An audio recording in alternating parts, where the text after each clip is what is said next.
ಬಾಗಲಕೋಟೆಯಲ್ಲಿ ರಂಗೇರಿದ ಬೈ ಎಲೆಕ್ಷನ್ನ ಅಖಾಡ ಕಾಂಗ್ರೆಸ್ನ ಉಮೇಶ್ ಮೇಟಿ ಪರ ಭರ್ಜರಿ ಪ್ರಚಾರ ನಡೀತಾ ಇದೆ. ಬಾಯಕ್ಕ ಮೇಟಿ ಸತೀಶ್ ಜಾರಕಿಹೊಳಿ ಕ್ಯಾಂಪೇನ್ ಮಾಡ್ತಾ ಇದ್ದಾರೆ. ಅಮೀನಗಡ ಪಟ್ಟಣದಲ್ಲಿ ಕೈ ಅಭ್ಯರ್ಥಿ ಪರ ಮತಬೇಟೆಗೆ ಇಳಿದಿರೋದು. ಮತ ಪ್ರಚಾರದ ವೇಳೆ ತಂದೆ ನೆನೆದು ಬಾಯಕ್ಕ ಮೇಟಿ ಕಣ್ಣೀರು ಹಾಕಿದ್ದಾರೆ. ಗ್ರಾಮಸ್ಥರ ಮುಂದೆ ಬಿಕ್ಕಿ ಬಿಕ್ಕಿ ಹತ್ತಿದ್ದಾರೆ HY ಮೇಟಿ ಅವರ ಪುತ್ರಿ. ಸಹೋದರನ ಎಲೆಕ್ಷನ್ಗೆ ನಿಂತಿದ್ದಾರೆ. ಈ ಸಂದರ್ಭದಲ್ಲಿ ನೆನಪಾಗಿದೆ, ಅವರ ತಂದೆಯವರ ನೆನಪಾಗಿದೆ, ಕಣ್ಣೀರು ಹಾಕಿದ್ದಾರೆ.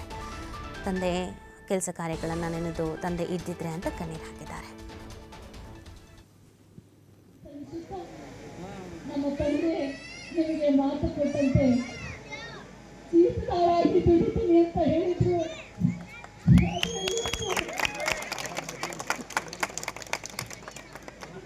ನಮ್ಮ ತಂದೆ ಏನ್ ಮಾತು ಕೊಟ್ಟಿದ್ದಾರೆ, ಒಂದು ಹಣೆ ನನಗೆ ಗೊತ್ತು, ಒಂದು ಕೂದಲು ಎಷ್ಟು ನನಗೆ ಗೊತ್ತು.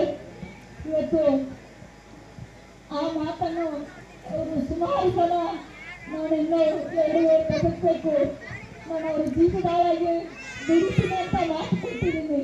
ಅದಕ್ಕೋಸ್ಕರ ನಾನು ಬದುಕಬೇಕಂತ ಭಾಳ ಆಸೆ ಪಟ್ಟಿದ್ರು. ಆದರೆ ಆಟ ಅವರನ್ನು ನಿಮ್ಮ ಸೇವೆಯನ್ನು ಆರ್ಥದಲ್ಲೇ ಬಿಟ್ಟೋದ್ರು. ಆ ಆರ್ಥದಲ್ಲೇ ಬಿಟ್ಟೋಗಿರೋ ಸೇವೆಯನ್ನು ನಮ್ಮ ತಮ್ಮ ಬಹಳ ಅಚ್ಚುಕಟ್ಟಾಗಿ ಮುಂದುವರಿಸ್ತಾರೆ. ಅವನ ಬೆನ್ನೆಲುಬಾಗಿ ನಾವೆಲ್ಲರೂ ಇರ್ತೀವಿ ಅಂತ ಹೇಳಿ ನಿಮ್ಮ ಸಾಹೇಬರ ಕೊಟ್ಟ ಮಾತನ್ನು ಉಳಿಸ್ಕೊಳ್ತೀವಿ ಅಂತ ಯಾವುದೇ ಕಾರಣಕ್ಕೂ ನಮ್ಮ ತಂದೆ ನಮ್ಮನ್ನು ಬಿಟ್ಟು ಎಲ್ಲಿ ಹೋಗಿಲ್ಲ. ನಿಮ್ಮೆಲ್ಲರ ಜೊತೆಯಲ್ಲೇ ಇಲ್ಲೇ ಎಲ್ಲ ಅದಕ್ಕೆ ನಮ್ಮ ಏನೇ ಸಣ್ಣ ಪುಟ್ಟ ತಪ್ಪುಗಳಾಗಿದ್ರು ನಿಮ್ಮ ಪರದೇಶಿ ಮಕ್ಕಳನ್ನು ನೋಡಲ್ಲಿ ಹಾಕೊಂಡು ಅವತ್ತು ಸಿದ್ದರಾಮಯ್ಯ ಸಾಹೇಬರು ನಮ್ಗೆ ಹೇಳಿದ್ರು, ಮೇಟಿ ಸಾಹೇಬ್ರ ಹೆಸರು ನಶಿಸಿ ಹೋಗಬಾರದು, ಅದು ವಿಧಾನಸಭೆಗೆ ಬರಬೇಕು ಅಂತ ಹೇಳಿ ಇವತ್ತು ಮುಖ್ಯಮಂತ್ರಿಗಳು ಮತ್ತು ನನ್ನ ಸೋದರ ಸತೀಶಣ್ಣವರು ನಮ್ಮ ತಂದೆ ಹೇಗೆ ಬೆನ್ನೆಲುಬಾಗಿ ನಮ್ಗೆ ಇರ್ತಿದ್ರು ಅದೇ ರೀತಿ ಇದ್ದಾರೆ.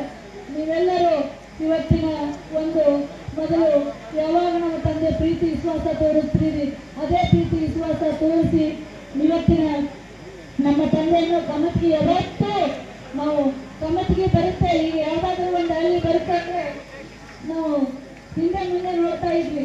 2013 ಆಗಿರ್ಬೋದು, ಭಯ ಬರಬೇಡ ಭಯಕ್ಕ, ಕಮತಿಗೆ ಬಂದ್ರೆ ನಾವು ಮುಂದೆ ಹೇಗೆ ಹೋಗ್ತೀವಿ. ಎಲ್ಲ ಗಣ್ಯ ಮನೆಯಲ್ಲಿ ನಮ್ಮ ನಮಸ್ಕಾರಗಳನ್ನು ಸಲ್ಲಿಸುತ್ತಾ, ನಮ್ಮ ತಂದೆ ನಿಮಗೆ ಮಾತು ಕೊಟ್ಟಂತೆ ಜೀವಿತವಾಗಿ ದುಡಿತೀನಿ ಅಂತ ಹೇಳಿದ್ರು.